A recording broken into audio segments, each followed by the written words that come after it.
दोस्तों आज हम आपके लिए महात्मा बुद्ध के लिए एक ऐसी कहानी लेकर आए हैं जिसको सुनने के बाद आप अपने मन में उठ रहे गंदे और वासना के विचारों से अवश्य मुक्त हो पाएंगे। तो दोस्तों लिए वीडियो को स्टार्ट करते हैं। वीडियो को स्टार्ट करने से पहले अगर आप भी हो तुम बोल दीजिए भक्त हैं तो कमेंट में नमो बुद्धाय चैनल को सब्सक्राइब जरूर करें। एक बार एक युवक गौतम बुद्ध के पास आया और गौतम बुद्ध से बोला कि हे बुद्ध, मेरे मन में इतने गंदे विचार क्यों आते हैं। मैं नहीं चाहता कि मेरे मन में गंदे विचार आए, पर मेरे मन में हमेशा कामवासना के विचार चलते रहते हैं और मैं इनके बारे में सोच कर बहुत परेशान हूँ। मेरी ऊर्जा और समय ये सब सोचने में ही नष्ट हो जाता है और इन सब विचारों की वजह से मैं कभी भी शांत नहीं रह पाता और मैं हमेशा ही स्त्रियों को देखकर मोहित हो जाता हूँ, अपने आप को रोक ही नहीं पाता। बुद्ध मुस्कुराए और उन्होंने उस युवक से पूछा, क्या तुम्हें पता है ये कामवासना होती क्या है? फिर लड़के ने उत्तर दिया और कहा, बुद्ध, मैं ये तो नहीं जानता कि कामवासना होती क्या है, पर ये जो भी है बहुत बुरी चीज है। फिर बुद्ध ने उस युवक से कहा कि सबसे पहले तो तुम ये समझो कि प्राकृतिक रूप से जो भी चीज हमारे अंदर है वह बुरी नहीं है। हमारे जीवन में उसकी कुछ ना कुछ जरूरत है। वासना कोई बुरी बात नहीं है, ये तो हमारे मन की एक भावना है जो हमें किसी ना किसी चीज की कमी का एहसास करवाती है और फिर हम उस चीज को पाने के लिए उस चीज की तरफ आकर्षित हो जाते हैं। जैसे अगर तुम्हारे पास धन की कमी है तो तुम में धन पाने की वासना उत्पन्न हो जाएगी। तो वासना कुछ और नहीं बस एक प्रकार की कमी है जो कि एक प्रकार की जरूरत का एहसास है और जब ये जरूरत शारीरिक हो तो हम इसे कामवासना का नाम देते हैं। युवक ने गौतम बुद्ध से कहा कि हे बुद्ध, मुझे कामवासना का मतलब तो समझ में आ गया, पर आप मुझे ये बताइए कि यह आती कहाँ से है और कैसे आती है।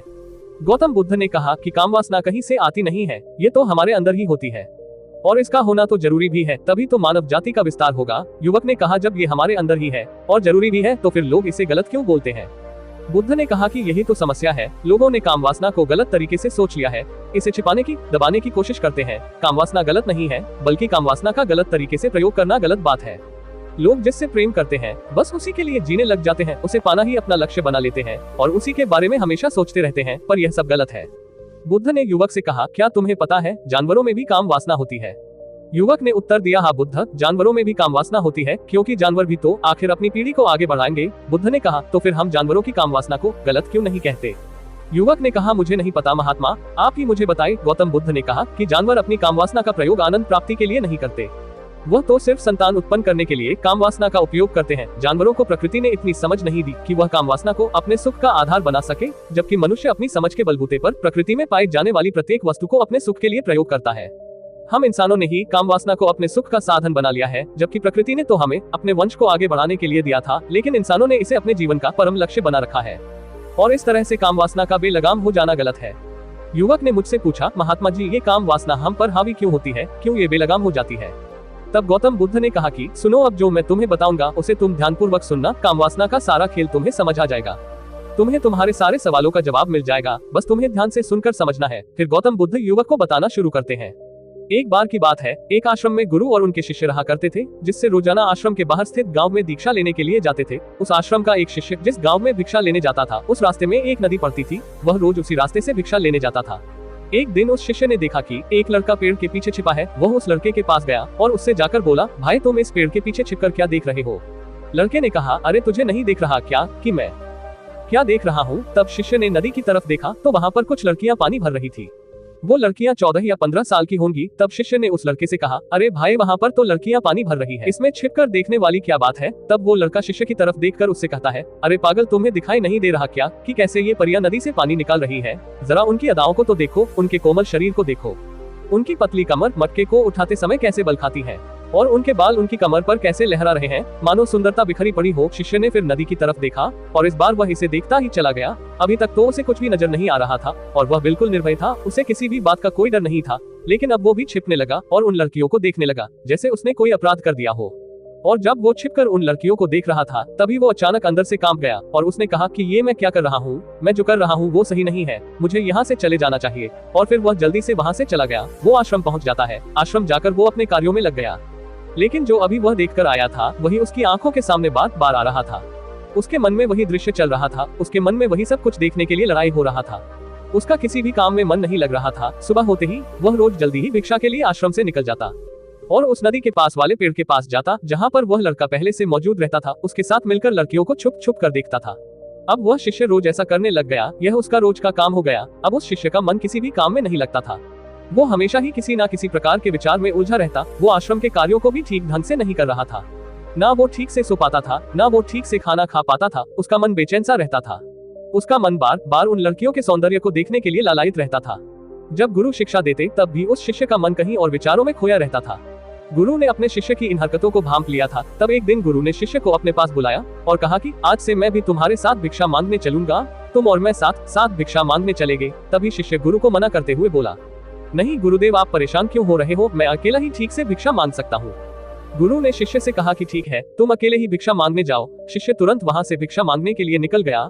शिष्य के जाने के बाद गुरु भी आश्रम से निकल गए और शिष्य का पीछा करने लगे कि वो कहाँ जाता है, किससे मिलता है। ये सब देखने के लिए उसके पीछे पीछे चलने लगे। थोड़ी दूर जाने के बाद गुरु ने देखा कि उनका शिष्य एक लड़के के साथ एक पेड़ के पीछे अपराधी की तरह छिपा हुआ है और छिपकर कुछ देख रहा था। गुरु भी अपने शिष्य के पीछे जाकर खड़े हो गए कि आखिर उनका शिष्य क्या देख रहा है, जिसे देखने के लिए वो पेड़ के पीछे अपराधियों की तरह छिपा पड़ा है। गुरु ने देखा कि उनका शिष्य पेड़ के पीछे छुपकर लड़कियों को देख रहा था, जो कि नदी से पानी भर रही थी। तभी गुरु ने शिष्य को कहा कि तुम क्या देख रहे हो। अपने गुरु की आवाज सुनकर वह इससे घबरा गया और उसके पसीने छूटने लगे। वह थर-थर कांपने लगा, जैसे किसी चोर को चोरी करते समय रंगे हाथों पकड़ लिया हो। शिष्य की हालत खराब हो गई, वो कुछ भी नहीं बोल पा रहा था। दूसरा लड़का जो शिष्य के साथ था वहाँ से भाग गया। शिष्य घबराया हुआ था, उसके मुंह से कुछ टूटे फूटे शब्द ही बाहर निकल रहे थे। वो अपने गुरु से नजर भी नहीं मिला पा रहा था। गुरु ने शिष्य की तरफ देखा और कहा कि मेरा शिष्य तो निर्भय था, उसे तो किसी भी चीज का डर नहीं था, लेकिन ये क्या, तुम तो डर के मारे कांप रहे हो। शिष्य ने गुरु से कहा कि मुझे माफ कर दो गुरुदेव, मेरा इसमें कोई दोष नहीं है।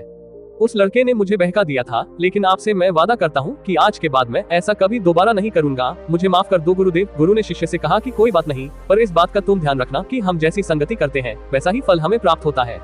हम जैसी संगति करते हैं उसके विचार हमारे अंदर प्रवेश करते हैं, इसीलिए अच्छी संगति करो जिससे तुम्हारे अंदर अच्छे विचारों का प्रवेश हो। फिर गुरु और शिष्य आश्रम लौट आए और फिर से शिष्य आश्रम के कार्यों पर ध्यान देने लगा। उसने उस रास्ते को छोड़ दिया और दूसरे रास्ते से जाने लगा। वो अपने काम को ध्यान से करता, लेकिन धीरे धीरे उसके अंदर क्रोध उत्पन्न हो गया और फिर वो दूसरे शिष्यों पर क्रोध करने लगा और बेचैन रहने लग गया। अब वो सही समय पर भोजन भी नहीं करता था, वो भोजन भी बहुत कम खाता था।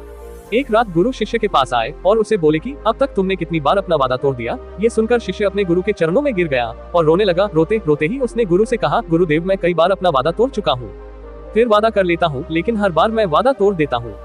मेरा मन मेरे नियंत्रण में है ही नहीं। मैं बहुत कोशिश करता हूँ कि मैं अपने मन से सारे बुरे विचारों को निकाल दूं, लेकिन मैं चाहकर भी ऐसा नहीं कर पा रहा हूँ।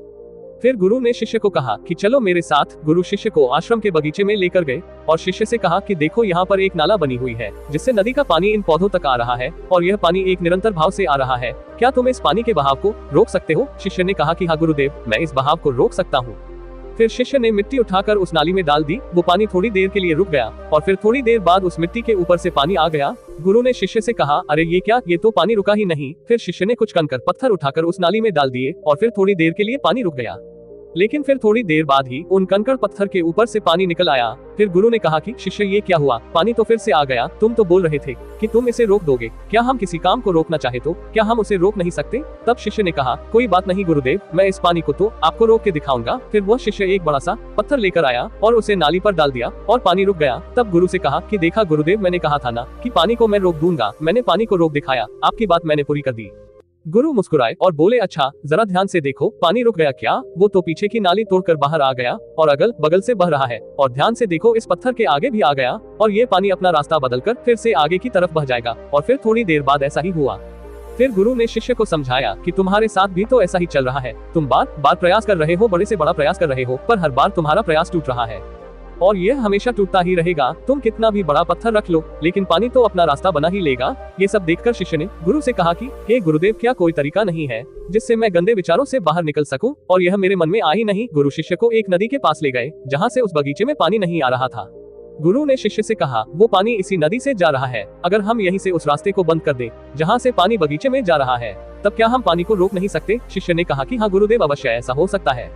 मैं इस पानी को यहीं से बंद कर देता हूँ, तब आगे की नाली में पानी जाएगा ही नहीं और फिर बगीचे में पानी जाएगा ही नहीं। शिष्य ने नदी से जाने वाले रास्ते को बहुत मेहनत करके पत्थर और मिट्टी डालकर बंद कर दिया और गुरु से कहा कि गुरुदेव, मैंने पानी को बंद कर दिया है, अब ये पानी बगीचे में जाएगा ही नहीं। तब गुरु ने शिष्य से कहा, अगर पानी बगीचे में नहीं जाएगा तो पेड़ पौधों को पानी कहाँ से मिलेगा? उन पेड़ पौधों को तो पानी की आवश्यकता है और उन पेड़ पौधों में कुछ पेड़ पौधे तो ऐसे हैं जिनको रोज पानी की आवश्यकता है, वो तो मुरझाकर मर ही जाएंगे, उनका क्या होगा? पानी तो हमें खोलना ही होगा। शिष्य ने गुरु की बात सुनकर वापस नदी से जाने वाले पानी का रास्ता खोल दिया। तब गुरु ने शिष्य से पूछा, शिष्य अगर हम इस नदी के पूरे पानी को बगीचे की तरफ मोड़ दे तो क्या होगा? तब शिष्य ने जवाब दिया कि गुरुदेव वहाँ पर जितने भी पेड़ पौधे हैं वो गलकर नष्ट हो जाएंगे, वहाँ पर कुछ नहीं बचेगा। फिर गुरु मुस्कुराए और बोले, तुम इस बात को समझो कि हमें किसी भी चीज को रोकना नहीं है, बस हमें हमेशा संतुलन बनाए रखना है। कम पानी से भी पौधे नष्ट होते हैं और ज्यादा पानी से भी पौधे नष्ट होते हैं। हमारा जीवन संतुलन से ही चलता है। गुरु ने शिष्य से कहा कि अगर मैं तुम्हें कुछ कहूँ कि तुम आम के बारे में मत सोचो तो तुम्हारे मन में सबसे पहले किसका चित्र आएगा? शिष्य ने कहा कि गुरुदेव मेरे मन में तो पहला चित्र आम का ही आएगा। गुरु ने कहा कि जब हम गंदे विचारों को जबरदस्ती रोकने का प्रयास करते हैं तो वह और मजबूती के साथ हमारे अंदर प्रवेश करते हैं और हमारे अंदर उठते हैं। इसीलिए हमें उन्हें कभी भी दबाने की कोशिश नहीं करनी चाहिए। फिर गुरु ने शिष्य को समझाते हुए कहा कि हमारे गंदे विचार बुरे लोगों की संगति करने की वजह से भी आते हैं। कई बार क्या होता है कि कामुकता हमारे अंदर होती नहीं है, लेकिन कुछ अश्लील लोगों के साथ रहने की वजह से ये हमारे अंदर हावी हो जाती है। फिर शिष्य ने कहा कि गुरुदेव आप सही कह रहे हैं, मैं अपने मार्ग से भटक गया था। फिर वो शिष्य उस रात बहुत ही चैन की नींद सोया। सुबह अपने कार्यों को पूरे मन से किया और फिर सुबह वो भिक्षा लेने के लिए उसी रास्ते से गया जहाँ वह लड़का आज भी पेड़ के पीछे छुपकर उन लड़कियों को देख रहा था। वो शिष्य नदी पर गया जहाँ वह लड़कियां पानी भर रही थी। उसने उन लड़कियों से पानी मांगा। उन लड़कियों में से एक लड़की ने उसे पानी पिलाया और उस सन्यासी शिष्य के चरण छुए। शिष्य ने उसे आशीर्वाद दिया कि तुम्हारा कल्याण हो। शिष्य का मन सकारात्मक ऊर्जा से भर गया। उसके चेहरे पर मुस्कान आ गई थी, जैसे कि उसे कुछ खोया हुआ वापस मिल गया हो। वह वापस अपने रास्ते से जाने लगा, तभी पीछे से वह लड़का आ गया जो पेड़ के पीछे छुपा हुआ था। वह शिष्य के पास आया और बोला कि क्या बात है, आज तो तुमने नजदीक से दर्शन कर लिए, तुम तो मुझसे भी आगे निकल गए। तब शिष्य ने कहा कि हम हमेशा दूसरों के दर्शन करने में ही व्यस्त रहते हैं, अपने दर्शन कर ही नहीं पाते। तुम कब तक इस पेड़ के पीछे छुपते रहोगे? किसी को पसंद कर लो, उससे बोल दो। अगर वो भी तुम्हें पसंद करती है तो शादी कर लो और उससे पहले तुम कुछ बन जाओ, अपने आप को पहचान लो। ऐसे अपना समय बर्बाद मत करो। फिर वह लड़का रोज उससे मिलने लगा और उस लड़के ने नदी पर जाना छोड़ दिया और फिर वो लड़का अपने जीवन में कुछ बनने के लिए संघर्ष करने लगा। तो तुमने देखा संगति का असर क्या होता है। अपनी संगति बदलो, अपने विचार बदलो। बुद्ध ने युवक से पूछा कि क्या तुम्हें तुम्हारे सारे सवालों का जवाब मिल गया? तब युवक ने कहा कि हाँ महात्मा जी, आपका बहुत बहुत धन्यवाद। तब गौतम बुद्ध ने युवक से कहा कि जब तुम्हारे मन में गंदे विचार आए तब आप अपने आप को दोषी मत मानो। ये शरीर है और यह सब इसने हजारों वर्षों से सीखा है। एक केवल तुम्हारे सोच लेने से, शपथ लेने से ये टूटने वाला नहीं है, लेकिन तुम्हारे पास वो शक्ति है, वो ऊर्जा है जिसका तुम्हें संतुलन बनाकर उपयोग करना है। तुम एक जीवित ऊर्जा हो जो कुछ भी अनुभव करने के लिए स्वतंत्र है, जो निर्माण करने के लिए स्वतंत्र है। इसलिए तुम अपने आप को पहचानो। ये बोलकर गौतम बुद्ध मौन हो गए और वो युवक वहाँ से चला गया। आज का कहानी यही खत्म होता है। आप लोग हमें जल्दी से फॉलो कर लीजिए ऐसे ही अनमोल और मजेदार कहानी सुनने के लिए।